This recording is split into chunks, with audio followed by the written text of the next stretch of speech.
Mateus capítulo 6, verso 6. Glória a Jesus.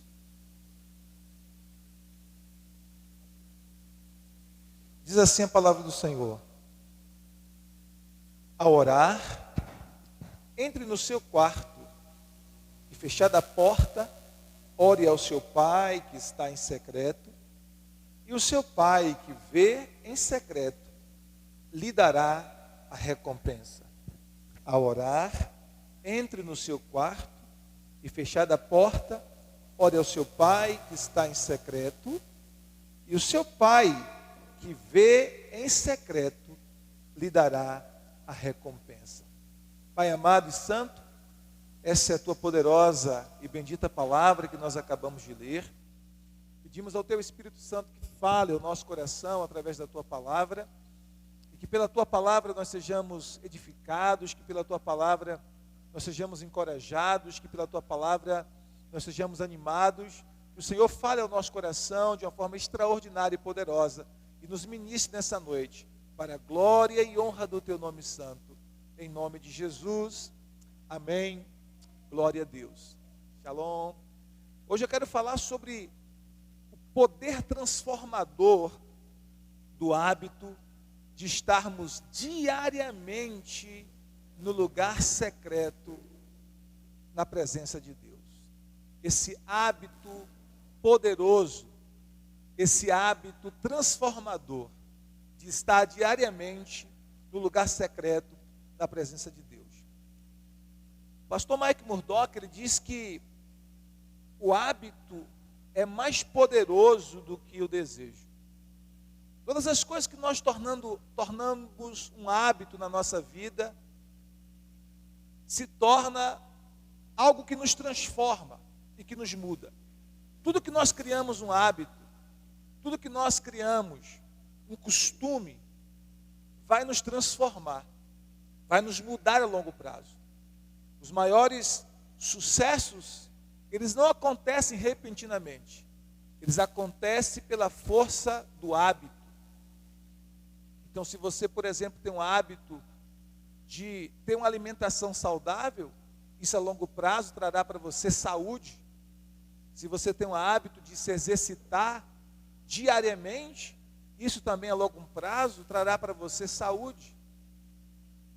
Alguém questionou um grande nadador brasileiro que ganhava muitas competições, qual era o segredo do sucesso dele?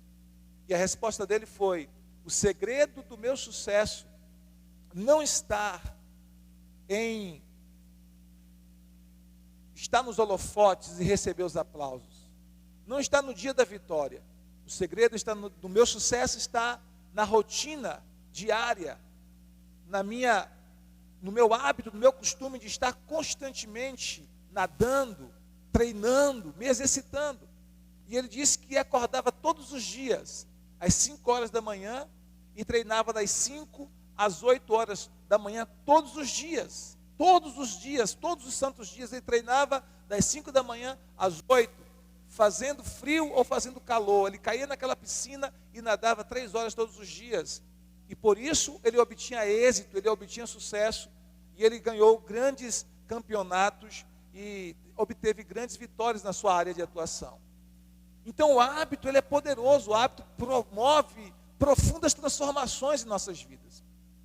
Se nós tivermos hábitos bons, essas transformações serão positivas. Mas se infelizmente os hábitos forem ruins, essas transformações serão negativas. Mas eu quero falar então sobre o poder transformador de criar o hábito de estar diariamente no lugar secreto, na presença de Deus em oração. Isso é um hábito poderoso, um hábito positivo e um hábito que vai nos transformar a longo prazo. Então o que é um hábito? Um hábito é um costume, é algo que você faz repetidamente, com intervalos regulares de tempo. E esse hábito da oração no lugar secreto, ele precisa ser um hábito que nós fazemos diariamente. Robert Kohler disse que o sucesso é a soma de pequenos esforços repetidos todos os dias. O sucesso é a soma de pequenos esforços repetidos todos os dias, seja em que área for, Seja em que área for que você quer ter êxito, seja em que área for que você quer ter sucesso na família, no casamento, na empresa, na vida espiritual, nós precisamos criar o hábito de pequenos esforços repetidos todos os dias. Por exemplo, ninguém nasce hoje e amanhã se torna um doutor. Não, é estudando um pouquinho todos os dias que o conhecimento vai sendo adquirido e a pessoa vai galgando novas escadas, crescendo, galgando novos patamares rumo a um crescimento intelectual. Isso em todas as áreas da vida. Ninguém se torna um gigante na fé, obrigado, amor. Ninguém se torna um gigante na fé, ninguém se torna um gigante de Deus de uma hora para outra. Ninguém cresce espiritualmente de uma hora para outra. É preciso um crescimento gradativo de criar um hábito de estar diariamente diante do Senhor, meditando na palavra de Deus e orando e buscando a presença de Deus. Então, nosso Senhor Jesus Cristo, por exemplo, Ele estabeleceu o hábito da oração diária no lugar secreto. Então, Ele nos deixa um exemplo, Jesus nos deixa um legado. E qual é o legado? Mesmo sendo Filho de Deus, Ele era e é o Deus Filho encarnado, o próprio Verbo, o próprio Logos que se tornou carne. Mesmo assim, Jesus reconhecia que enquanto humano, na sua humanidade, Ele precisava criar o hábito da oração, e Ele precisava estar diante de Deus diariamente em oração. E aí a Bíblia nos fala em Lucas 22, 39, se você quiser conferir na sua Bíblia, Lucas 22, 39 a 42, está escrito assim: e saindo Jesus, foi como de costume, grife essa palavra aí, como de costume. Significa que era um hábito, que Jesus tinha um hábito, um costume de fazer isso. E saindo Jesus foi como de costume para o Monte das Oliveiras. E os discípulos o acompanharam. Chegando ao lugar escolhido, ou seja, o lugar secreto, o lugar que Jesus tinha reservado ali no Monte das Oliveiras, com um propósito único e definido de orar, Jesus lhe disse: orem para que vocês não caiam em tentação. Ele, por sua vez, se afastou um pouco, ou seja, ele se afastou porque ele queria estar num lugar reservado para orar. E de joelhos orava. Né? Então, Lucas 22, 39 a 41. O que a gente vê aqui? Jesus criou o hábito da oração, e ele tinha o hábito de estar no lugar secreto, de estar à parte para orar. Claro que Jesus orava publicamente, claro que Jesus orava com seus discípulos, ele ensinava os seus discípulos a orar também pelo modelo, também pelo exemplo. E a gente fala sobre isso, é um outro tipo de oração, a oração em concordância, onde 2 ou 3 se reúnem para clamar a respeito de qualquer coisa que pedir. Essa oração, como já costumo dizer, é uma oração que libera um poder, que traz respostas mais velozes. A oração coletiva da igreja também, a gente vê isso. Mas Jesus desenvolveu o hábito da oração particular, da sua oração no lugar secreto. E essa oração no lugar secreto, eu costumo dizer que essa oração é a oração da intimidade. Se você quer crescer em intimidade com Deus, você precisa desenvolver o hábito da solitude, de estar a sós com Deus. Se você quer crescer na sua intimidade com o Senhor, você precisa desenvolver o hábito de separar tempo para estar no seu lugar secreto. Naquele lugar que você ora sozinho, que você medita na palavra sozinho, só você e Deus. Naquele lugar em que não cabe outras pessoas, nem o seu marido, nem a sua esposa, nem os seus filhos, nem seus irmãos em Cristo. Esse momento é o seu momento a sós com Deus. Claro que existem momentos para orar juntos com o marido, com a esposa, com os filhos. Existem momentos para orar juntos com outros irmãos em Cristo. Existem momentos para orarmos juntos com a igreja coletivamente. Mas nós não podemos negligenciar o nosso hábito de orar a sós. E essa oração a sós vai nos desenvolver, vai desenvolver nossa maturidade, e essa oração a sós vai desenvolver a nossa intimidade com Deus. A sua intimidade com Deus, ela é desenvolvida no lugar secreto. Assim como marido e mulher, o ápice da intimidade marital não acontece diante dos olhos de outras pessoas, apenas entre eles, no lugar secreto da intimidade conjugal. Da mesma forma, a sua intimidade espiritual com Deus não acontece o ápice da sua intimidade com Deus não acontece diante dos olhos de outras pessoas. É desenvolvido no seu lugar secreto. Amém? é desenvolvido no seu lugar secreto. Nós precisamos entender isso. No lugar secreto nós temos a liberdade de nos derramar diante do Senhor sem o julgamento das pessoas. Nós temos a liberdade de quebrantar o nosso coração, nós temos a liberdade de chorar, nós temos a liberdade de confessar as nossas falhas, de confessar os nossos pecados, de confessar as nossas fraquezas e debilidades, sem medo de sermos julgados pelas pessoas, porque nós estamos a sós com Deus. No lugar secreto, nós podemos clamar numa intercessão extremamente elevada por questões espirituais. No lugar secreto, nós podemos passar um tempo maior, um tempo de qualidade diante do Senhor. E por todos esses motivos, no lugar secreto é o lugar em que nós desenvolvemos a nossa intimidade com o Senhor, em um nível que nenhuma outra oração, que nenhum outro tipo de oração é capaz de desenvolver. Vocês estão entendendo? Diga glória a Deus. Então cria o hábito, cria esse hábito, criar o hábito de estar diariamente na presença de Deus em oração e na meditação da palavra é poderoso, é um hábito poderoso para nos transformar de dentro para fora.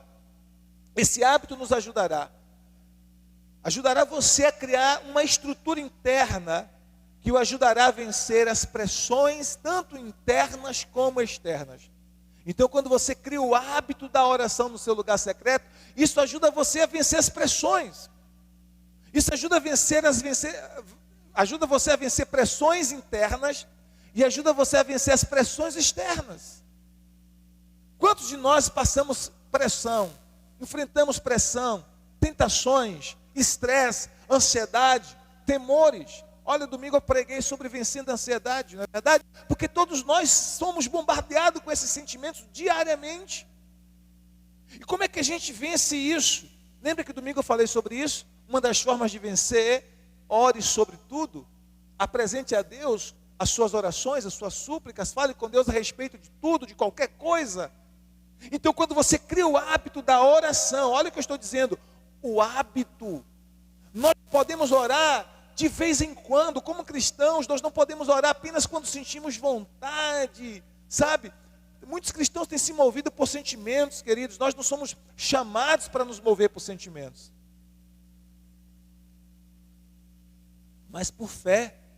A Bíblia diz, o justo, o meu justo, viverá pela fé, e se ele recuar, a minha alma não tem prazer nele, diz o Senhor.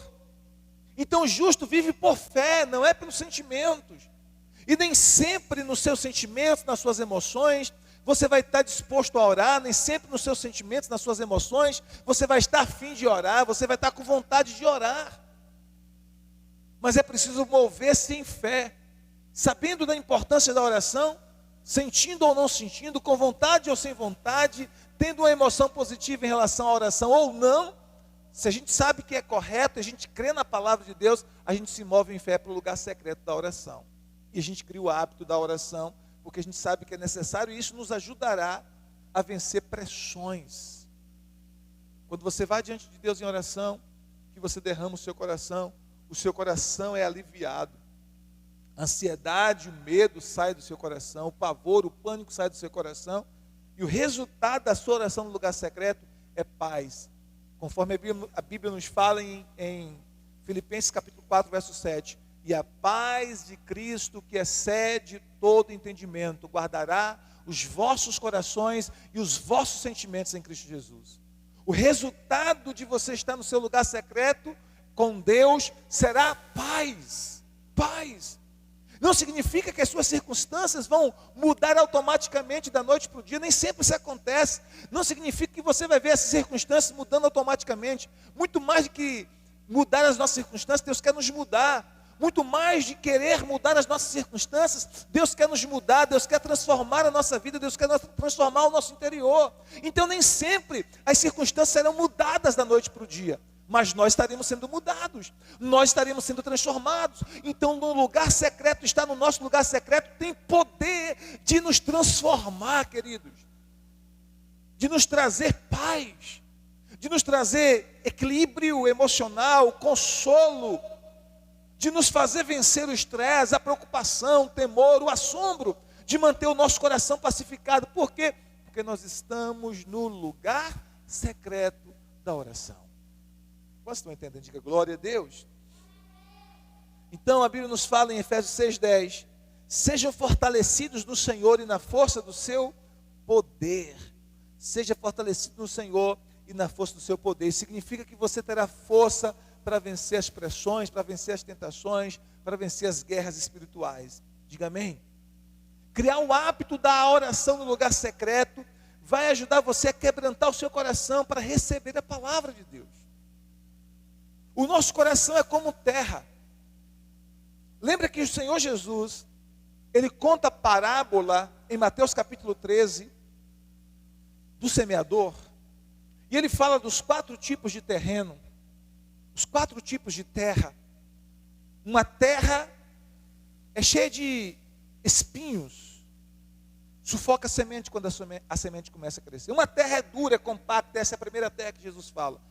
É uma terra dura, compacta, quando a semente cai, ela não entra na terra porque é compacta e dura, e a ave vem e come a semente. A ave representa Satanás e seus demônios. Jesus fala sobre isso, Mateus capítulo 13. A outra terra, ela é uma terra com pedras, rochosa, pedregosa. Então a semente cai, até nasce, mas ela não cria raízes profundas.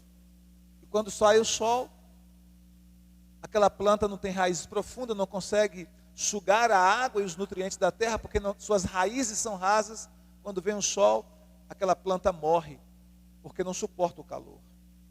Jesus fala de um outro terreno, e daquela semente que cai entre os espinhos, é aquela terra cheia de erva daninha. Ok? Você já tentou plantar alguma coisa boa em um terreno baldio com muitas ervas daninhas? Você vai perceber que não vai nascer.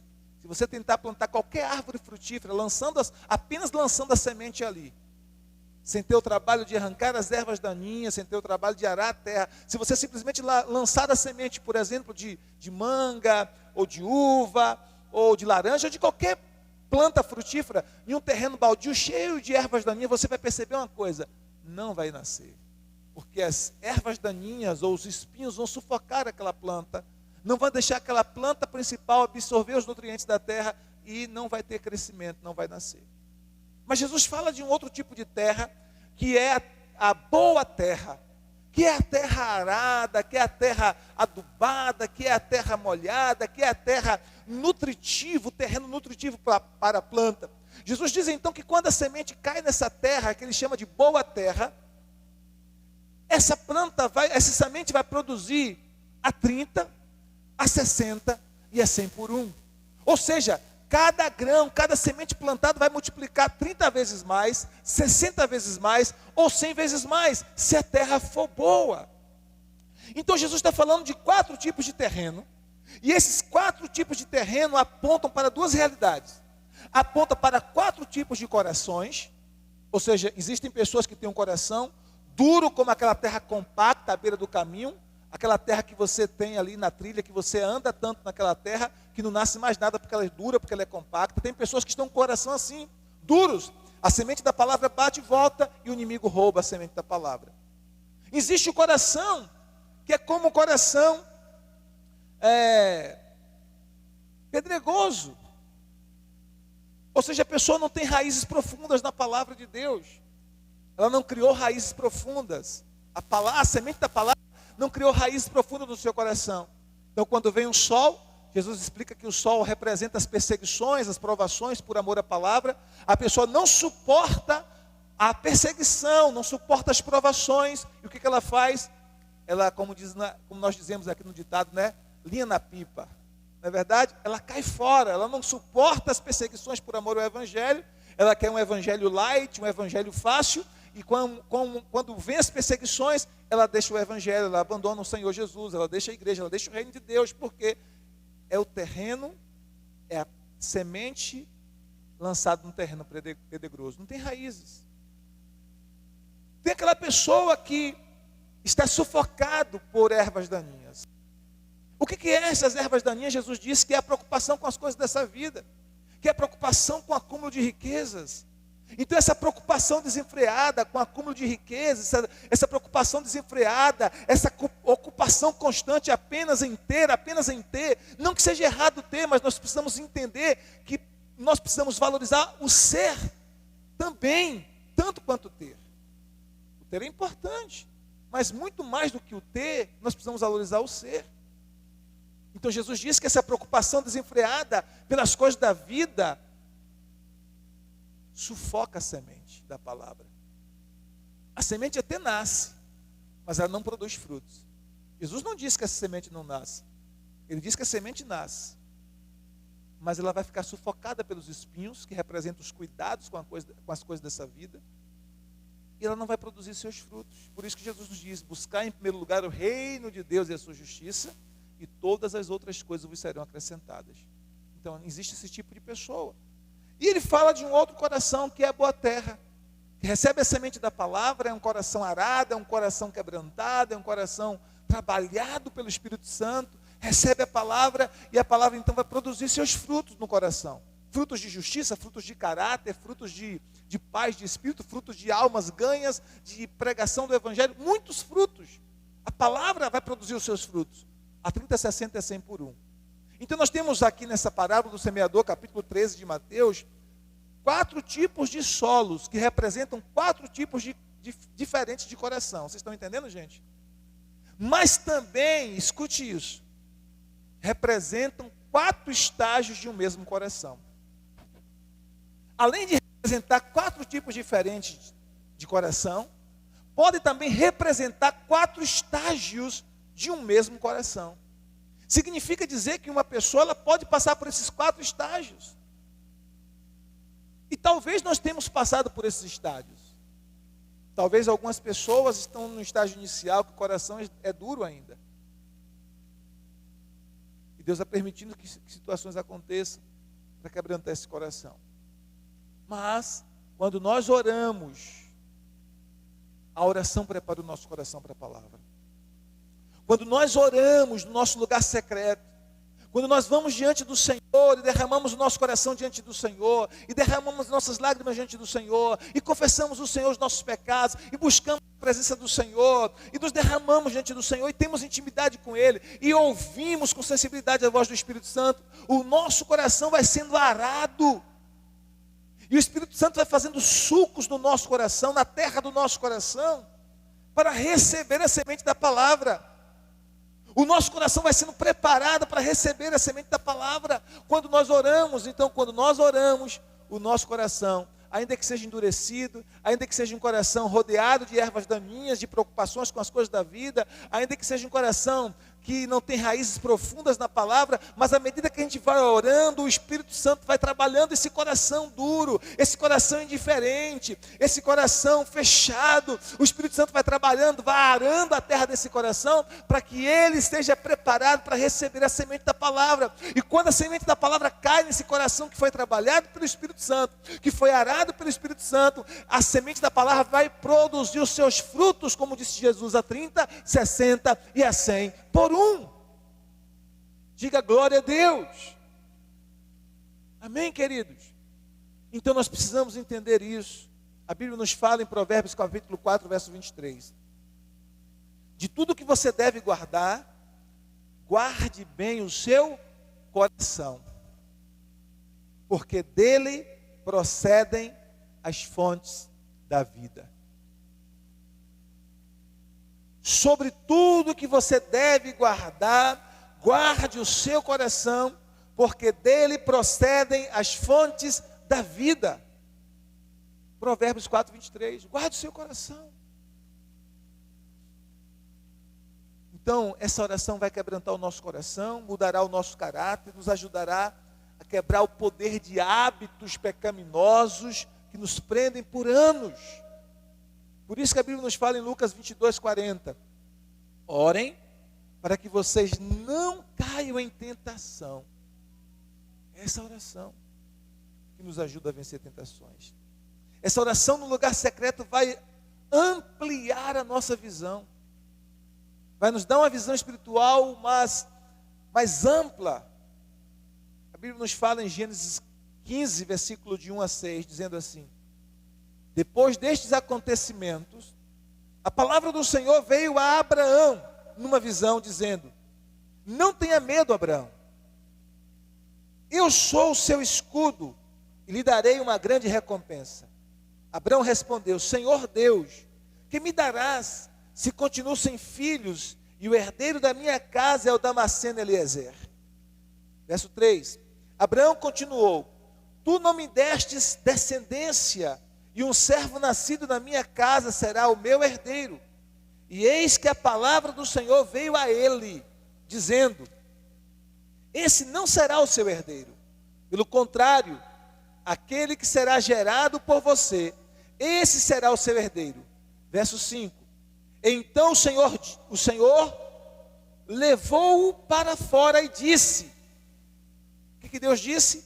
Olhe para os céus e conte as estrelas, se puder contá-las. E lhes disse: Assim será a sua posteridade.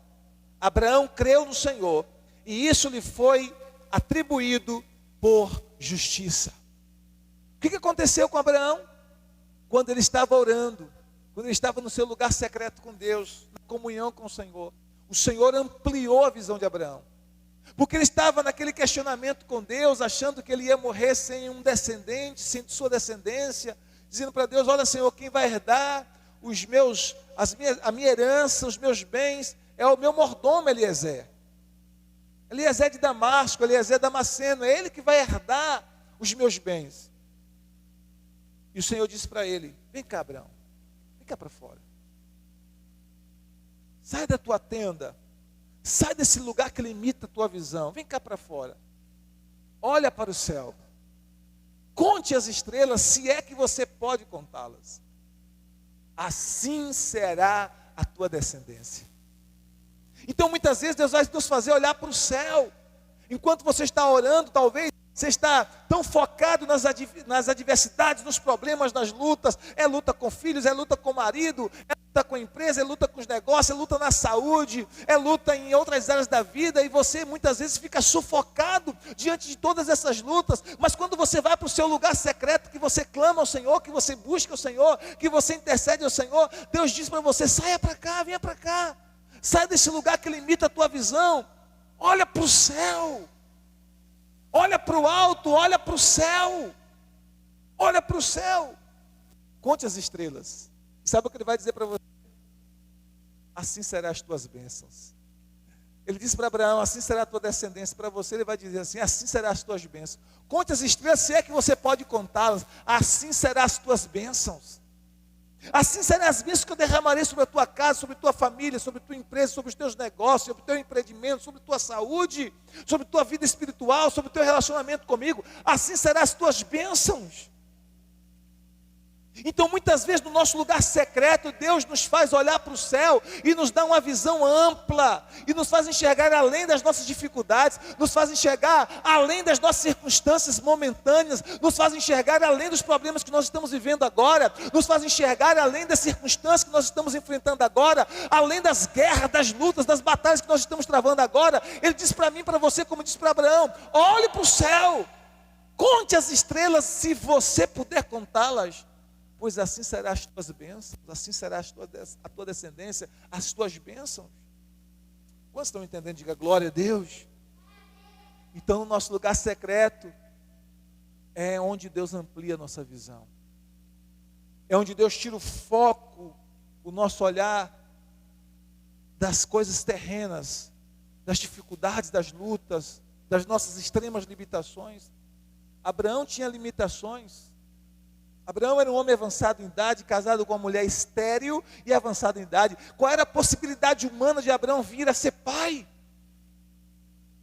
Do ponto de vista humano, nenhum, era impossível. Mas Deus disse para ele: olha para o céu. Deus está mandando você olhar para o céu. Deus está mandando você olhar para o céu. Tire o seu olhar meramente das coisas terrenas. Olhe para o céu, é de lá que vem o teu socorro. Olhe para o céu, é de lá que vem a promessa das tuas bênçãos. Olhe para o céu, é de lá que vem a esperança para o teu coração. Olhe para o céu, é de lá que vem o ânimo que você precisa para continuar. Olhe para o céu, é de lá que vem a voz do Senhor dizendo ao teu coração que como as estrelas do céu serão as tuas bênçãos. Olhe para o céu. Glória a Deus. Aleluia. Glória a Deus. Então Ele está nos mandando olhar para o céu. Quando nós estamos no nosso lugar secreto, a nossa visão é ampliada. Todas as vezes que o sacerdote, queridos, o sumo sacerdote, perdão, ele entrava no Santo dos Santos, ele esquecia que estava no deserto. Porque ele saía do deserto e entrava no Santo dos Santos.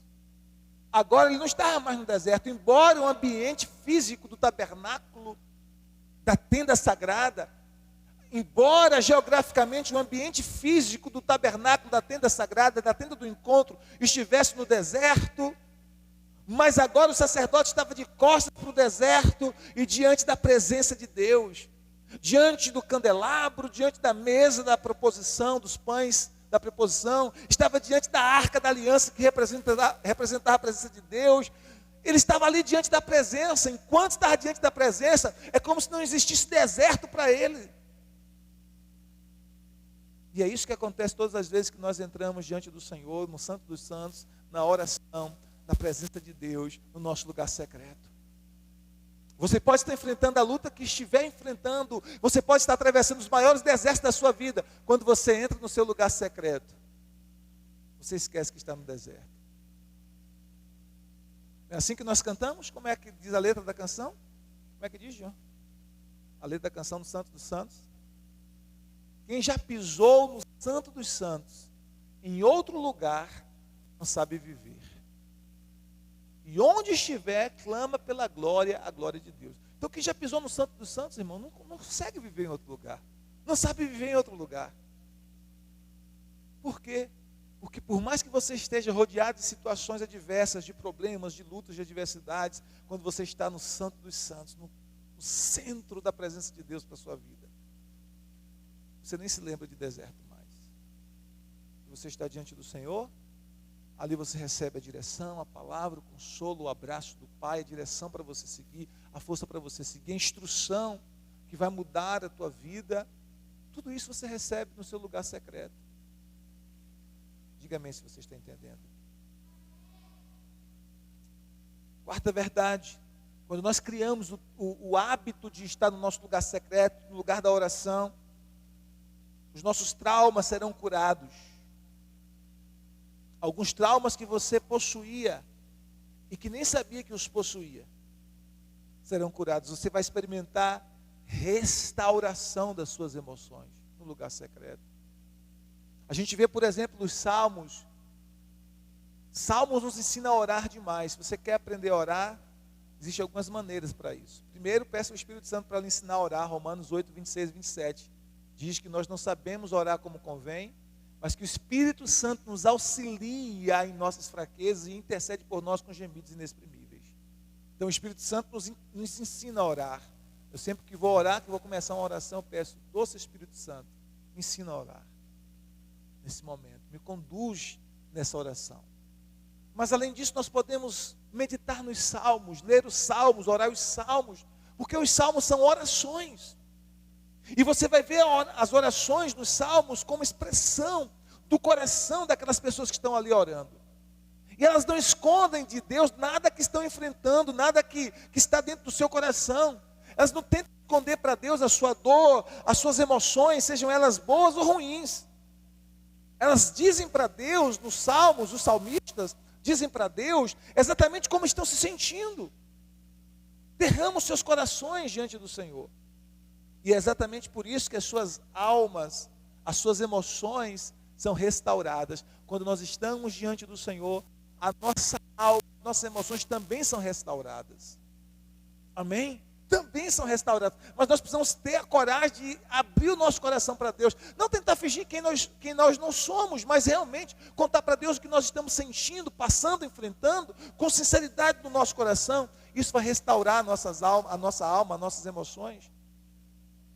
Quando a gente lê, por exemplo, em 1 Reis, capítulo 19, você vê o profeta Elias, ele derramando seu coração diante do Senhor. O seu coração está angustiado, ele está num processo de início de uma depressão. Ele venceu grandes guerras espirituais. Capítulo 18 do livro de 1 Reis, você vai ver ele vencendo aqueles 450 profetas de Baal, 400 profetas de Azerá, uma guerra terrível no mundo espiritual, e ele estava enfrentando uma batalha, e ele venceu aquela batalha, mas sempre depois de uma vitória sobre uma batalha, vem um cansaço, e esse cansaço pode ser seguido de desânimo. Foi isso que aconteceu com Elias, e naquele momento, depois daquela guerra intensa que ele venceu, cansado. E aí vem uma ameaça de uma mulher, de Jezabel, que representa um principado das trevas. Aquela mulher, ela carregava em si um principado maligno, e ela ameaça o profeta Elias. É aquela voz de ameaça. Por ele já estar abalado emocionalmente, fragilizado, cansado depois de vencer uma guerra terrível contra a idolatria e a feitiçaria em Israel, aquele principado de idolatria e de feitiçaria. Usa agora aquela mulher para afrontar Elias, ameaçá-lo de morte. E Elias, que era tão corajoso, tão valente, diz a Bíblia que ele foge para preservar a sua vida. E ele se esconde numa caverna, ele fica numa caverna. E Deus vai ao encontro de Elias. E Deus tem uma conversa com Elias. E Elias tem uma conversa com Deus, uma oração. E naquela oração, naquele diálogo que Deus se manifesta a Elias através de um cício suave, a Bíblia diz que Elias é restaurado. As suas forças são restauradas. Deus oferece para ele, através do anjo, pão e água para a sua caminhada. Ele é restaurado, ele é renovado, suas forças são restauradas, suas emoções são curadas. Aquele sentimento de solidão é curado, porque Deus mostra para ele que ele não estava sozinho, que existia outros profetas, outras pessoas, 7.000 joelhos que não haviam se dobrado diante de Baal, porque ele achava que ele estava só naquela guerra. E Deus mostra para ele que ele não estava só, que havia outros que estavam na mesma batalha que ele. Então Deus cura as emoções de Elias, Deus restaura o coração de Elias, e Deus renova as forças de Elias para continuar ungindo, para continuar profetizando, para continuar liberando de Deus, até que o Senhor o arrebatasse. Deus fez isso em um momento de clamor, de oração, de diálogo com Elias. Então quando você ora, as suas emoções são restauradas. Amém? Quando você ora, suas forças são renovadas. Quando você ora, o Espírito Santo fala com você, como falou com Elias, através do Espírito Santo. Não é hora de parar. Você ainda vai ungir muitas pessoas. Você ainda vai ser o instrumento de unção para muitas vidas. Você ainda vai ser o instrumento de libertação e de bênção sobre muitas pessoas. Amém? Por último, quando você ora no seu lugar secreto, você volta para o seu propósito, o propósito para o qual você foi criado por Deus, o propósito de ter comunhão com Deus e o propósito de ser uma bênção nas mãos do Senhor. Pegando aqui o exemplo de Elias, ele voltou para o propósito quando? Quando ele orou, quando ele está orando, quando Deus fala com ele. Deus o traz de volta para o propósito. E às vezes você está abatido, desanimado, mas quando você vai clamar a Deus, quando você vai buscar a Deus, Deus renova a sua fé, as suas forças, Ele coloca de novo conectado ao seu propósito. O que é que me mantém animado? Não são as circunstâncias, queridos, porque as circunstâncias, elas são desanimadoras. Se a gente for olhar para as circunstâncias e colocar os nossos olhares, o nosso foco nas circunstâncias, a gente se desanima, a gente se abate, a gente fica entristecido, a gente fica deprimido. Mas o que renova minhas forças diariamente, eu te digo com toda a precisão, o que renova minhas forças diariamente é criar o hábito, é ter criado o hábito de estar constantemente diante de Deus. Quando me sinto triste, quando me sinto abatido, quando me sinto cansado, quando me sinto desanimado, o que renova minhas forças é a presença de Deus, é o abraço dEle, é a palavra dEle no meu coração, queimando, ardendo, incendiando o meu coração. Eu vou para a palavra e medito na palavra, Deus fala comigo, eu vou para o joelho, e eu choro diante do Senhor, e eu mostro para Ele as minhas fraquezas, e Ele me renova, e isso me coloca de novo no meu propósito, me faz voltar para o propósito todos os dias. Por isso nós precisamos criar o hábito da oração. É o óbvio, e é por isso que Satanás luta tanto contra esse óbvio. As pessoas e os irmãos, os cristãos, eles estão querendo coisas assim muito extraordinárias, mas eles se esquecem do óbvio, irmãos. O óbvio são sementes para as coisas extraordinárias. Aquilo que é o óbvio da vida cristã são degraus para coisas extraordinárias. As pessoas querem coisas extraordinárias sem plantar a semente do óbvio. O que é o óbvio da vida cristã? Oração, meditação na palavra, congregar, buscar a Deus. Ah, mas eu já sei isso. Não adianta você saber se você não praticar, não é verdade? Ah, mas eu já sou crente há 20 anos, eu já sei sair de cós salteado, pastor. Se está chovendo no molhado, não adianta saber e não praticar. Tem muita gente que está cheia de conhecimento nas nossas igrejas. Mas é conhecimento só mental, intelectual, não é conhecimento da experiência, da prática. Então não adianta nada. Não é verdade, meus irmãos? Então nós precisamos aplicar essa palavra na nossa vida. Separe tempo diário. Você vai perceber como isso vai mudar a sua vida. Quando, pastor? De manhã, de tarde, de noite, de madrugada? Não sei. Separe tempo.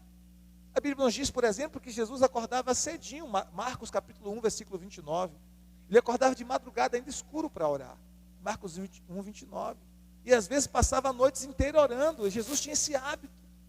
Orar as noites inteiras não era frequente, não era... às vezes ele fazia isso, mas o hábito que a Bíblia deixa bem claro é que ele acordava de madrugada para orar, ainda escuro. Marcos 1, 29.